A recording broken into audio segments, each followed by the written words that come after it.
नहीं जानती सैलरी कैसे बनाते हैं। जैसे हमें किसी बंदे की सैलरी निकालनी है तो उसको कैसे निकालते हैं, चलिए देखते हैं। हमें पहले पर डे का निकालना होता है, ठीक है। आपको क्या करने हैं, इक्वल टू करने हैं, ठीक है। आपको प्लस के निशान लगाने हैं और आपको ये सैलरी सेलेक्ट करनी है, ठीक है। और आप एक चीज़ याद रखना, आपका 31 का डेज है या 30 का डेज है। जैसे कई मंथ होते हैं जो 31 के होते हैं, कई होते हैं 30 के होते हैं, तो 29 के या 28 के होते हैं, ठीक है। अब आपको इसमें क्या करने हैं, डिवाइड करने हैं। आपको 31 जुलाई 31 का होता है, ठीक है। आपकी एक दिन की सैलरी आ गई 500 रुपये, ठीक है। अब आपको 1 घंटे की सैलरी निकालनी है, तो आपको फिर इक्वल टू प्लस आपके जो एक दिन की सैलरी निकली है उसको सेलेक्ट करेंगे, फिर डिवाइड बाय 8 कर देंगे, ठीक है। आपकी 1 घंटे की सैलरी निकल गई, ठीक है। अब आपको क्या करना है, बराबर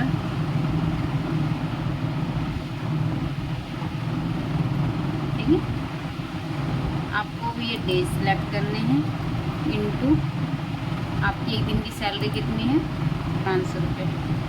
आपकी ये आपके 29 दिन के हिसाब से 14,500 सैलरी बन गई। ऐसे आपको इसमें करने हैं, ओटी वाले में, ओवर टाइम में, ठीक है। आपको ओवर टाइम सेलेक्ट करने हैं इनटू 1 घंटे का कितना बन रहा है, 63 रुपये, ये आपको सेलेक्ट कर लेने हैं, ठीक है। और आपकी टोटल सैलरी कितनी बन गई, over time plus basic salary, ये प्लस डे की, ठीक है। आपकी टोटल सैलरी बन गई 17,188 रुपये, ठीक है। आपने उस मंथ में एडवांस लिया हो, जैसे 2,000 रुपये, आपकी SI कटी हो 80 रुपये, आपका PF 600-700 रुपये जो भी कटा हो। आप जैसे कैंटीन में खाना खाते हैं तो कई बार कैंटीन वाले पर्ची दे जाते हैं कंपनी को कि आप उनकी सैलरी से डिडक्ट कर लेना, तुमने 1,000 रुपये वहाँ खाए हो, ठीक है। अब देखिए सैलरी का फॉर्मेट यही होता है। जो छोटी छोटी कंपनियां होती हैं तो वो सॉफ्टवेयर वगैरह भी यूज़ नहीं करती, कई कई होते हैं अटेंडेंस होती है जो उसमें ऑटोमेटिक सब चीज़ कैप्च कर लेती है। तो छोटी छोटी कंपनियां होती हैं वो एक्सेल में ही सीट बनाती हैं पर ग्रुप में, ठीक। तो आपको एक दिन की सैलरी निकालनी हो तो यहाँ पे नोट कर लीजिए। 1 घंटे की सैलरी निकालनी हो तो आपकी जो एक सैलरी है उसकी डिवाइड बाय करके आप 8 आवर का डाल सकते हैं, तो 1 घंटे की निकल जाएगी, ठीक है। आपकी ये टोटल सैलरी हो गई, ये OT की आ गई, आपकी ये टोटल वैल्यू आ गई, ठीक है। और प्लस जैसे आपने कुछ कंपनी मतलब सैलरी बनने से पहले एडवांस लिया हो वो सैलरी माइनस हो जाती है, ESI माइनस हो जाते हैं। कंपनी के जो एम्प्लॉयज़ की ESI कटती है वो एम्प्लॉयज़ की सैलरी से PF जो कटती है वो अदर एक्सपेंसेस हो गया। अब इसका देखिए, आपकी जो टोटल सैलरी है माइनस एडवांस हो गया, माइनस ESI हो गई, माइनस PF हो गया, माइनस अदर एक्सपेंसेस हो गए। अब आपका ये सारा घटा के 13,500 आ गया। ये एक्चुअल सैलरी है जो आपको हम पेड करेंगे, जो आपको अब देंगे हम कट पिट के लिए, ठीक है। अब मैंने इस कॉलम पे फॉर्मूला लगाया है, ठीक है। आप इसको सिलेक्ट करेंगे और नीचे की लिस्ट साइड में जाएंगे, ठीक है। आपकी ये जितनी जितनी सैलरी उसके हिसाब से डेज हो गए, ठीक है।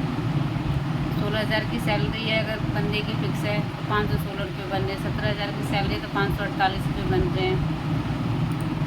अभी आपने इस कॉलम को भी सिलेक्ट कर लिया, ठीक है।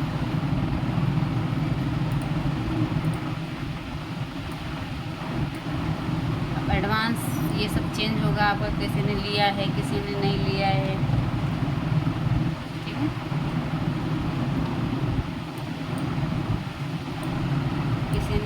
किसी ने कैंटीन में खाया नहीं खाया तो वो उस हिसाब से सैलरी बन जाती है। तो सैलरी जो छोटी कंपनियां होती है वो ऐसी बनाती हैं सैलरी।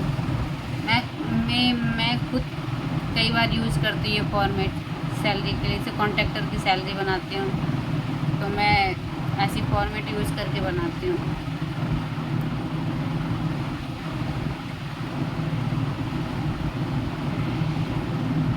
अब जैसे आपने जून के महीने को ले लिया तो जून के यहाँ पे 30 डेज हो जाए, 30 के हिसाब से कैलकुलेट करेंगे, ठीक है। अब एंटर करें, देखिए आप सारे आपके चेंज हो जाएंगे, आपके सारे एक्सेस ज़्यादा हो जाएंगे, देखिए 570 ये हो गया 500।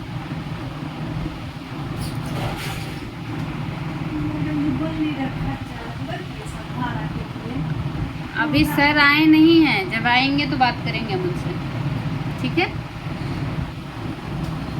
मंडे को आपको दे देंगे हम।